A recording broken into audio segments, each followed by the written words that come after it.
All right, so starting off of where we left off on the last video, this video will address other basic things that you will need for logo reveal. Not that you have to use everything, but I'm going to introduce you to certain skills, new techniques, and other things in After Effects that'll be helpful for logo reveal. This is the same file as I had in video number 1, solids, basic keys, and background animation file. Same project, and remember we talked about how you can have multiple compositions within the same project. So I'm about to do that. So this project, again, it's named Solids, Basic Keys, Background Animation. That's exactly what we did here. We had a lot of solids, and first few I was staggering them, next few I was cutting them, splitting the layers, and the third one is not even a solid. We used a rectangle tool, made a shape layer, and then we animated the color, the attribute, the fill attribute. So again, to see the keys while you're on this mode, on the timeline, you have to hit EU as in under. Alrighty, so moving on from this, I'm going to go into composition, new composition. And this one I'm going to call radial wipe.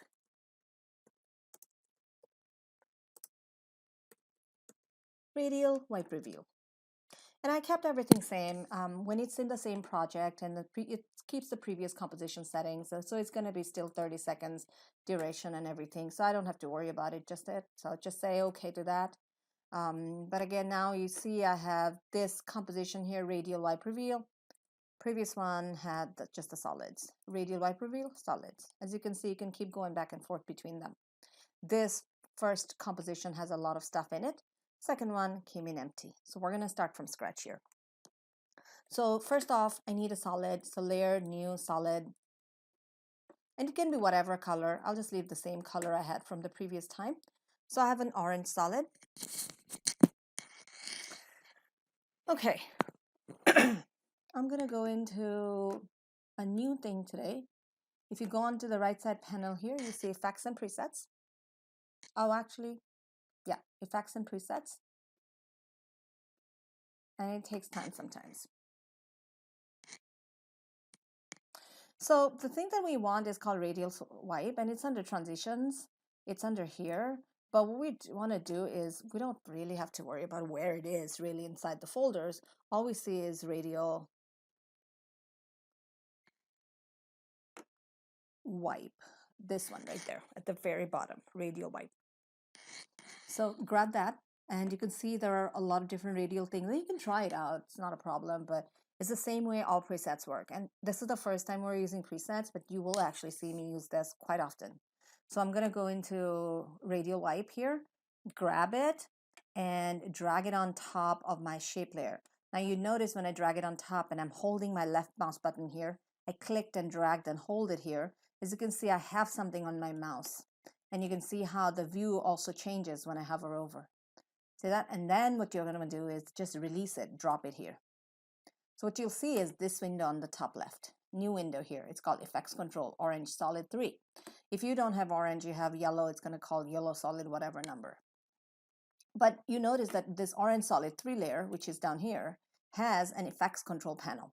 Now if yours is not showing, what you want to do is go into Window, and click on this right here, Effects Control Orange Solid.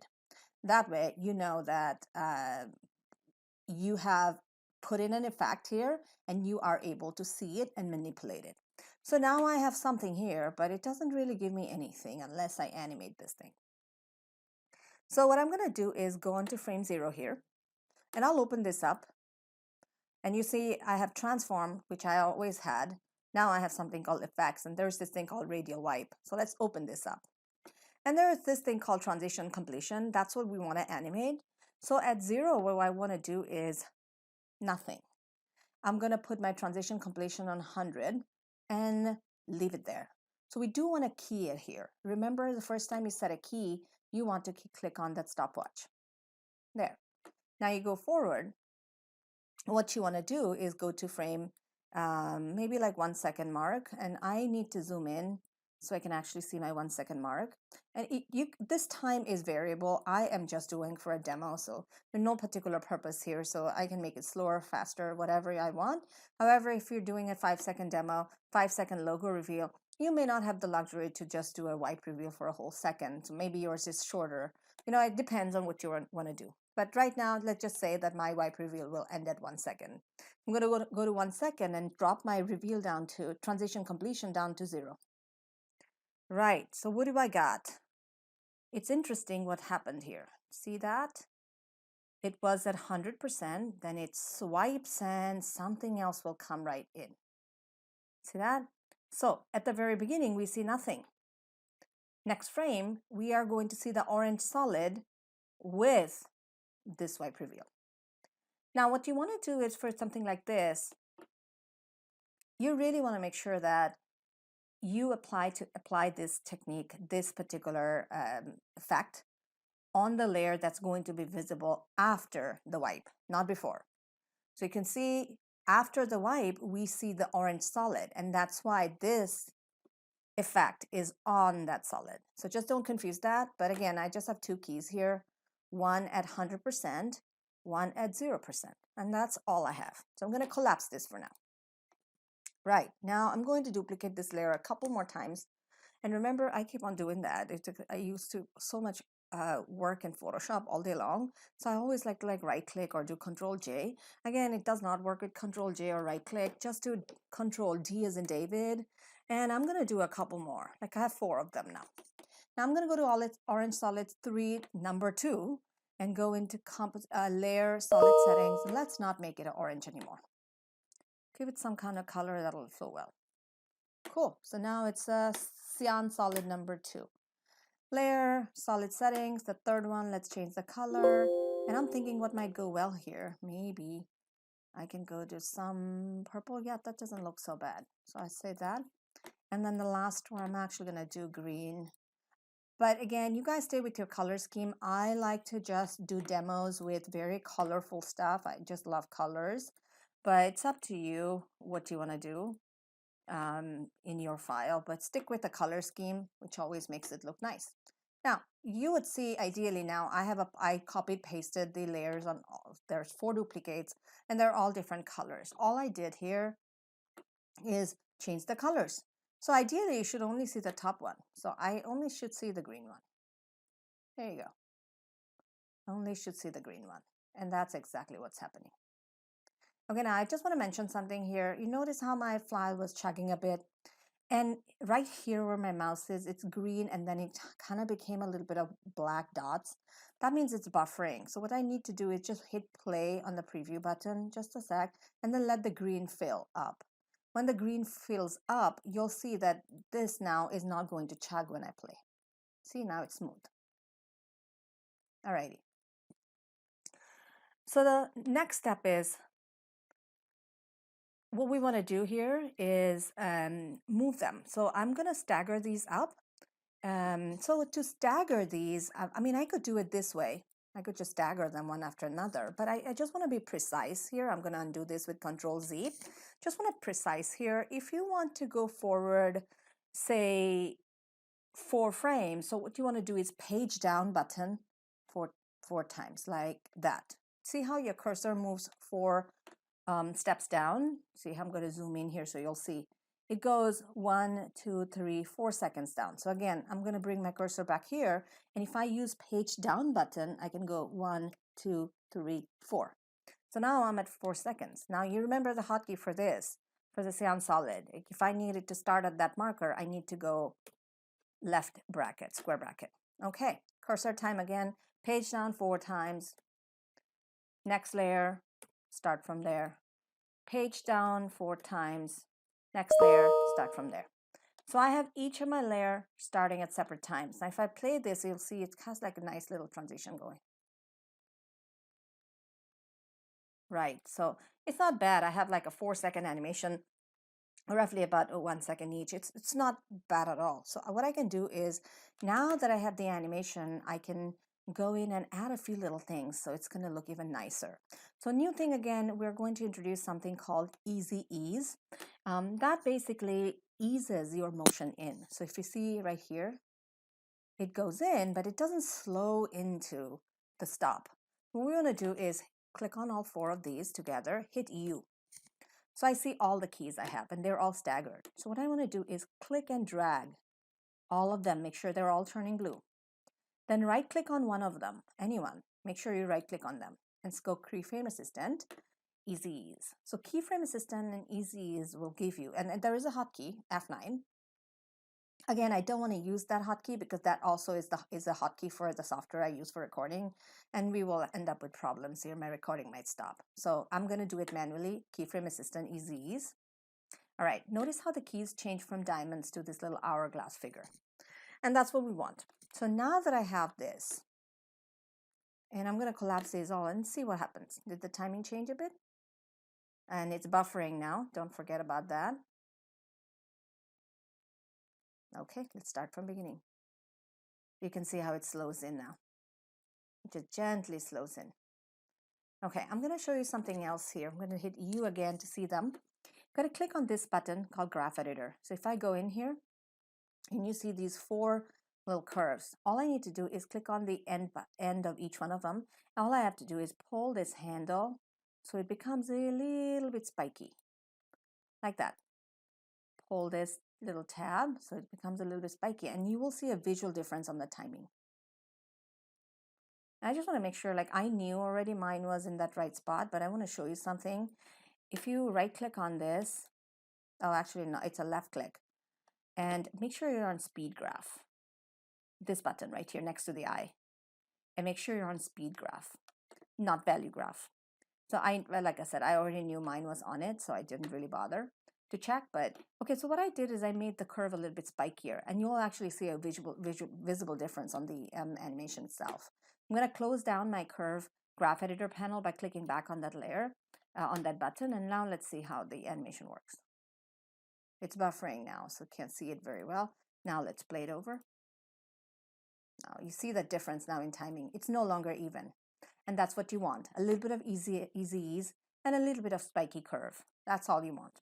Now the last thing we want to do is a little bit of motion blur. You see this button right here is motion blur. So if I click on this, and I want to mention something here. Look down below here. It's called toggle switches modes. Make sure you're on this view. You can click back and forth. You should be on this view.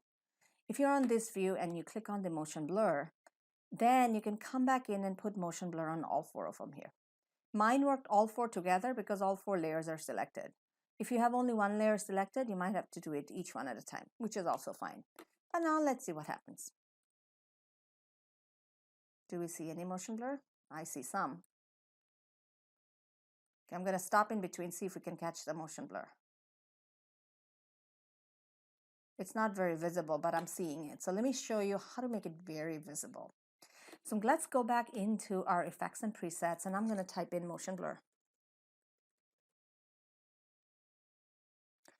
This one, not the pixel motion blur, do the CC force motion blur. Just dump it in here.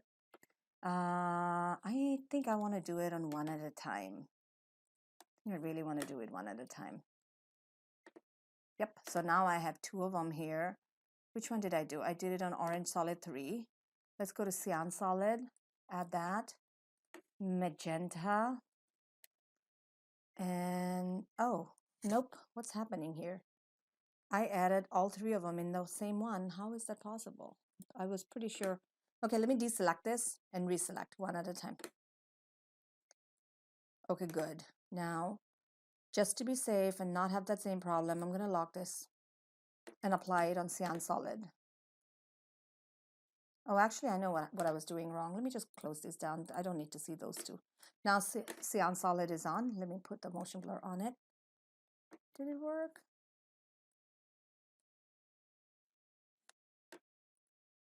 Oh, that's funny. And I know why it wasn't working and everything was applying on orange layer, the orange solid, because look where my cursor is, and this kind of things happen all the time. Although it's funny because I work on this software all the time, still have these weird problems.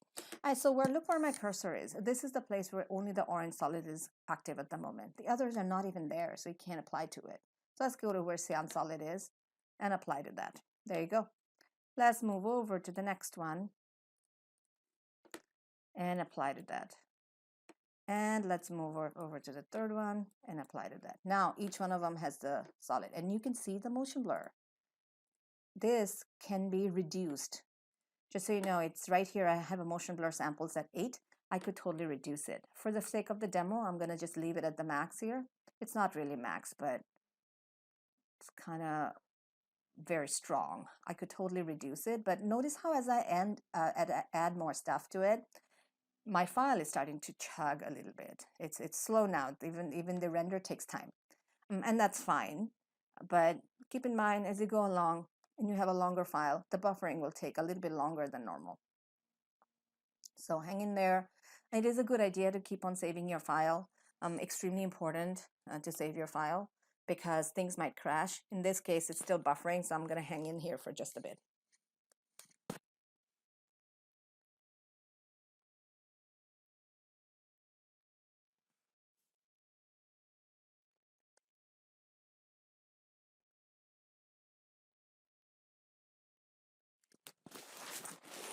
All right, let's see how it looks like.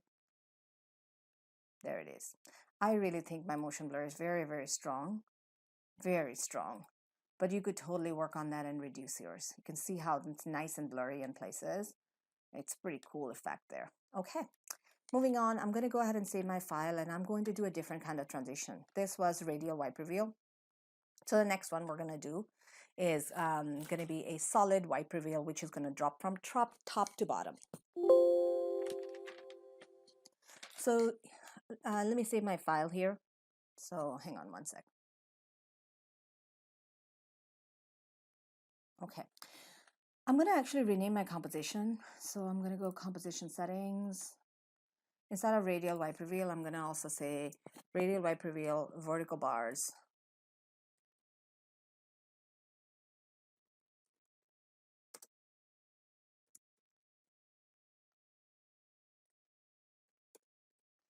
Vertical bars reveal, radial wipe reveal, vertical bars reveal. Okay, and the reason why I again do this is I want to make sure you know by looking at this video which one has what. So we just completed the radial wipe, so I'm going to leave that be. We don't need to see this, but I do want to reuse these layers. You can start off of new solid layers. It's totally don't have to reuse these layers. I am just going to start off with new layers. So sorry, reuse them. So I'll do just Control D them. So, and then I'm going to drag these up to the top like so. At the bottom, actually. Let's do that. I'm going to turn off the first 4. Okay. We don't need to see them because they're they're the reveals, the radial style. So this one's going to be a little bit different. We're going to do the vertical bars reveal. So what I need to do is hit U first.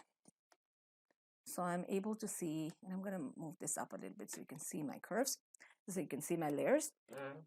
So what I'm going to do here is I'm going to remove all of my radial wipes. Grab these 4 and hit delete. So okay, I just have plain solids that is staggered now. All the radial wipes, everything else is gone. I also had motion blur on them, which can stay. I'm going to check it if I have motion blur on each one of them. You can see my effects panel is up there, so I can clearly see it. Yeah, each one of them has motion blur. So let's just keep the motion blur. We might actually find it very useful. Okay, so I deleted all my radial wipes. Now, let's see. And I'm going to hit U. There's nothing there. I want to keep them staggered for now. And let's go into layer 1. I'm going to turn off the other 3. And this time I'm actually going to just do position control. So layer 1 is orange solid. So what I'm going to do is grab this and I'm going to make it smaller. So I'm going control and middle mouse to make it smaller, or you can zoom out by this. All right, so all I'm going to do here is orange solid.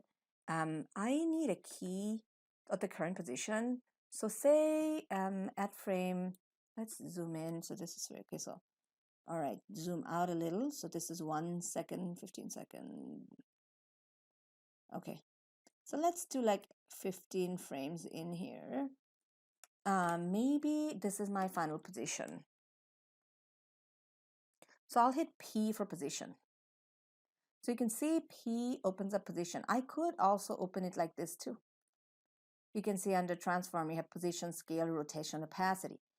Hotkey for position is P, S for scale, and T for opacity, not O. T as in Tom for opacity. And I'll show you that real quick how it works. If I'm on the orange solid and I hit P, I get position. S gives me scale. T gives me opacity. So it's just a shortcut. All right, I'll be on P, and I know at 1 second mark I want the orange solid to be here. So I'm going to key it.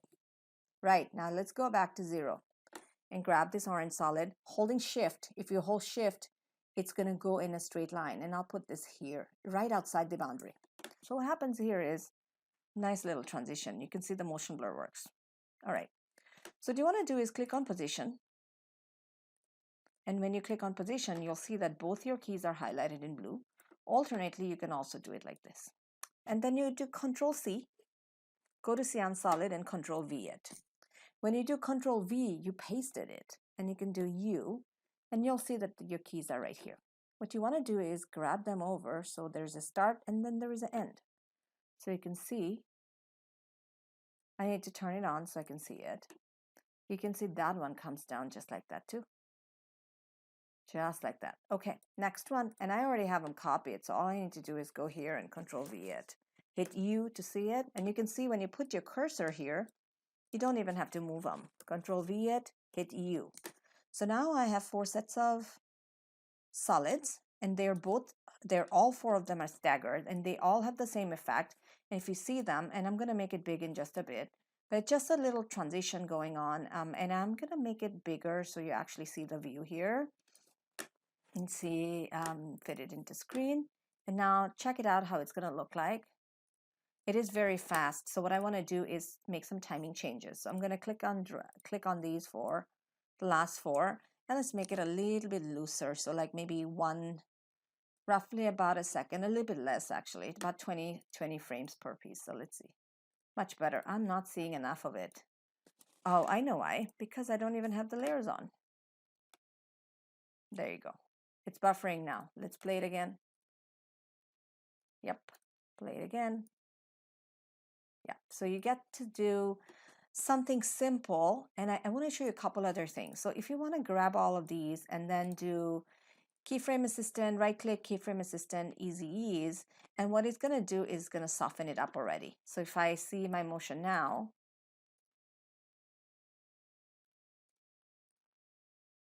yeah, so if you feel like it's too slow, we'll just grab the other 4, the remaining 4, and then bring them a little bit closer. Less frames between them, faster it is.